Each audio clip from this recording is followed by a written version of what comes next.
Morning all. Oh, just dropped my bottle. Fucking hell. Good morning all. I just dropped my bottle. We found ourselves walking up to waterfall. Keg? Was it? Something waterfall. Anyway, 20 metre high. We're gonna 2¼ miles there, 2¼ back. And I think they say allow 3 hours, but we're hoping to be doing it a bit quicker than that. Gonna get up there, do some long exposure on the waterfalls, get those blurred photos. So yeah, let's see. We did see some people come up the path with bikes, but Margaret, who we call her on the informative app we've got, said that it was quite treacherous. And we're thinking we don't want to be riding bikes if it's like sheer drop-offs. I've got a feeling we could have ridden it, and if we could have, I'd be quite pissed off. Okay. We're looking at the trail, and it does look very e-bikeable. Hang on, what's this?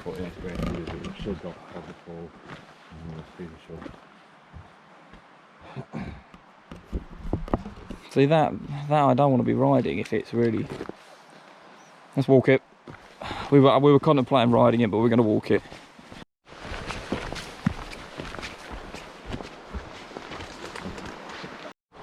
So I'm guessing the last person to canoe down here didn't fare so well. So we've been walking for about 30 minutes now.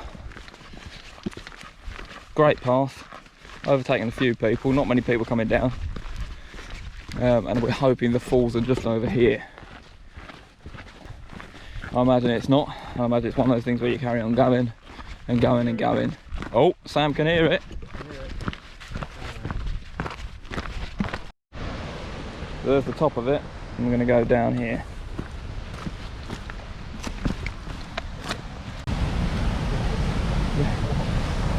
This path is pretty sketchy now.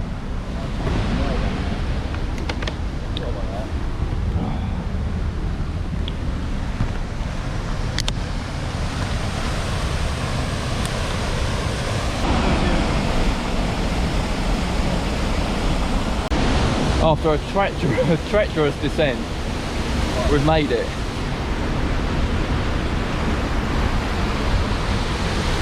So I've just done the long exposures on the waterfall. Some of the photos come out really good. Sam needs to get a stop filter because it's too bright on the longer exposures. But yeah, if you head over to our Instagram, you'll be able to see them photos. So yeah, follow us on Instagram.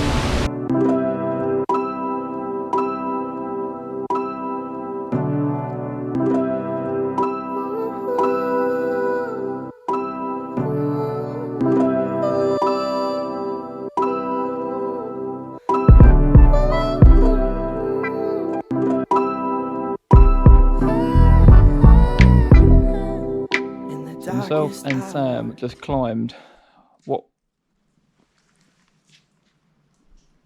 There's some rocky sounds falling, man. Oh my god. We were told it was an easy path. Far from an easy path anyway. Not too long, but it felt longer because we had no water.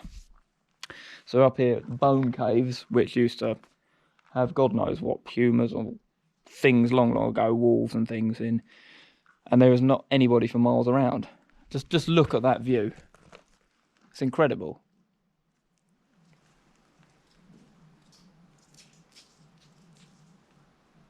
We're now going to go down and take a dip in the waterfall. We've got stuff with us for a wash, so into the waterfall down the very bottom, and that's our prize for this long, arduous, steaming walk up. Where that sun blazing around the other side of this mountain, it is so hot. For Scotland, it's just, I didn't think it'd be like this.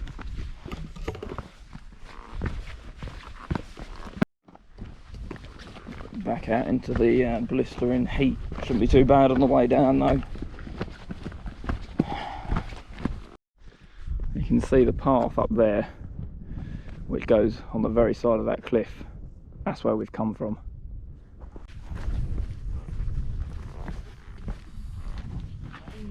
across the river.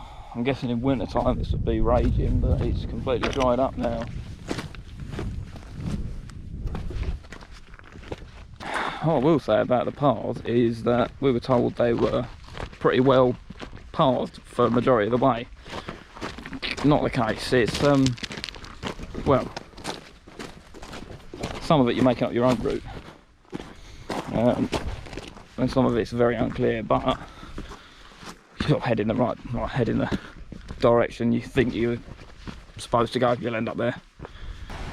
So there's this water that looks like it's coming from a river slash waterfall. But with the amount of water that's flooding away, it can't all be coming from there. It must be coming up from the ground through the rock. What do we think? He wasn't listening. We're both discussing the fact of where that water comes from. If it's coming through the rocks from there, it's probably the cleanest water you can ever drink. It's like mineral water, free mineral water. Well, I don't know where it's coming from. Should have really tried some, but we're going down to the waterfall to cool off.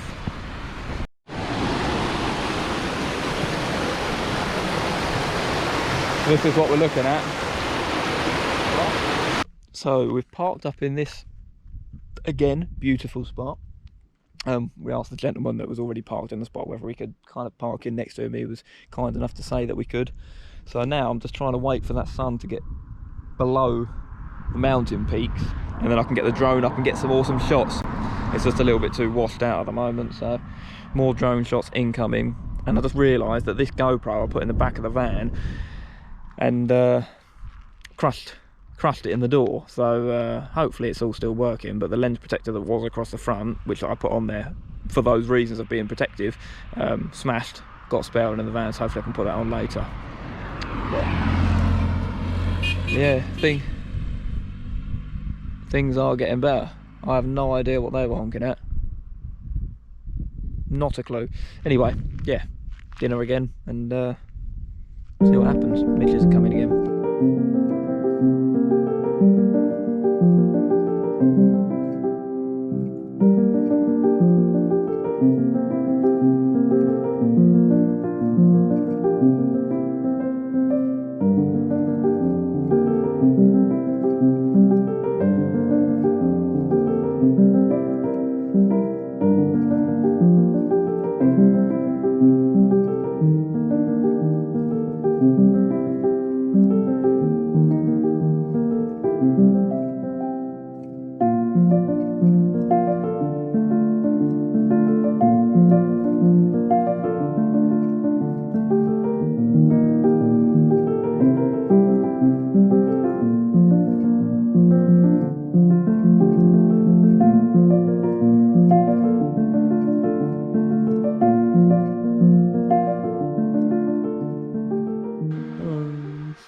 Tell YouTube how your experience with the midges has been so far. How about I show you? Oh dear. They're little blighters. They come out in the evening and they swarm you like a cloud. And what's your new secret weapon? Flamethrowers. Basically, we've got the cover over the front of the van, like the front of the window, and we can have the windows open a crack, and they still manage to get up and into the van. So we've got all windows closed, fan going, and still the blighters are somehow getting in it. I don't even know how. So it's beautiful outside and we can't even enjoy it. I mean, look, we're misted up. Good morning, coffee in hand. This has to have been the worst place for midges ever. I'm talking millions of the buggers. We couldn't go outside with the lights off at night time to go for a wee without coming in and being swarmed by them. So I was swaying the van around actually to get rid of the shaded side where the door was for the midges. It seems to have made a bit of a difference. Sam made the coffee, again packing up and continuing. But it was nice of that gentleman to let us stay there last night.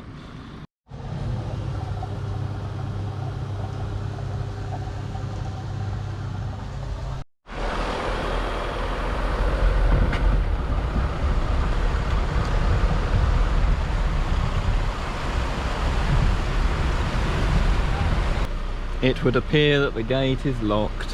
How very sad. There was a road that went and wound all the way up the mountain. It looked amazing. But we shall park here for a wee stop. Come say hello to my little friend.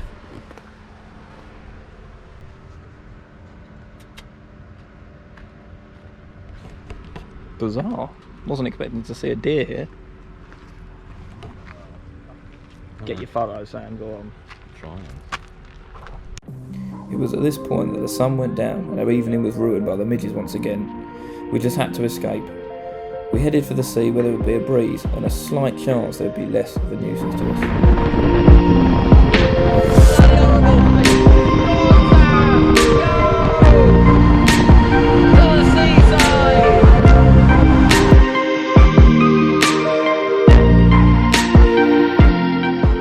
As we drove and chased the distant sunset, we were treated to one of the most spectacular globes we've ever seen.